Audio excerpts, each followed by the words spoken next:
Hello everyone, Lady DeWinter here, and today we're going to process the basil that we picked back in a previous video. But first, we have to see Buddy, the garden cat. What are you doing?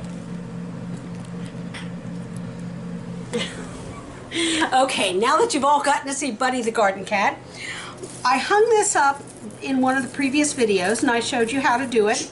And now we're going to take it down, I think, maybe, we hope. Maybe not. Okay, there we go. We're going to take it off here and I'm going to show you what I do. And all I do is I take the leaves off here. I usually don't use the stem unless they just kind of automatically fall in. Now these are real nice and crispy. And I'll be honest with you guys, there might be a better way to do this. A lot of people use a coffee grinder, but I find it makes too much of a powder. And I don't really want my basil powdered. I want it in flakes so it shows itself and it gives some nice color to the product we're putting out here. Which this, I shouldn't say product because I use this myself. So, but anyway, you know what I mean. Okay, get off there. And the yarn is just bits of yarn I have left over from crocheting, a little place where I have to cut off some or something, and yeah, so, and this is all I do. I just pull the leaves off like this. They're all clean, because if you remember, we washed them in the last video. So, get over there. And that's all you do. You just pull it off here like this. Now the thing I love most about this is I love the smell of basil. A lot of people don't. A lot of people find it kind of, you know, okay for cooking, but they don't want to smell it. I love the smell of basil. So the next thing we do is we crumble it with our fingers. I just kind of crush it up in my fingers. Just like this. We just kind of crush it up. I take these little stems off. I just pinch those off and then I just crumble it with my fingers to a point, and then eventually I will crumble it better with my fingers.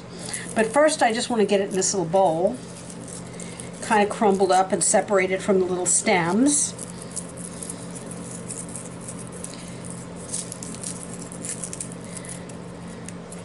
A lot of people use a coffee grinder. Now I have a coffee grinder. You can do this in a coffee grinder, and I believe you can do it in a blender if you have like a food processor setting, or you can do it in a food processor. I do it this way because frankly I like the look of the hanging herbs in my kitchen.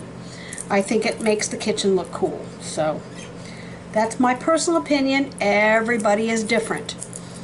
But we just crumble this all up like this in this nice bowl. Now I do have a mortar and pestle and I can do that. I truly believe though that's you degrade the oil by doing that. I don't like to use the mortar and pestle unless I have to.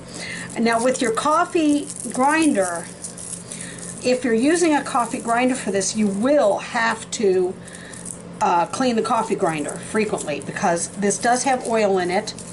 I don't recommend drying this in an oven. Somebody told me I could dry it in an oven, but the oil will ignite if you're not careful.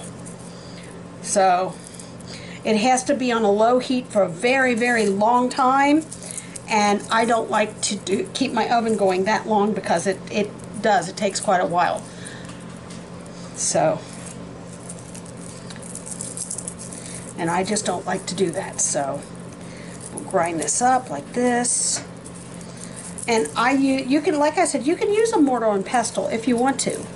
Mortar and pestle is what they're called. I just don't like to. I don't like to use that. I have one and I use it for some things. You can buy them at just about any grocery store. If they have a Mexican section or an international section, you can probably find a mortar and pestle there. So. And as you see, Devin's grinding it with his fingers already, starting to grind it with his fingers. So, and that's basically all you do. And the smell, oh my God, it smells so good. And yeah, that's all you do. You just keep grinding it with your fingers. Just keep like that. And every once in a while you'll find a little bit that you really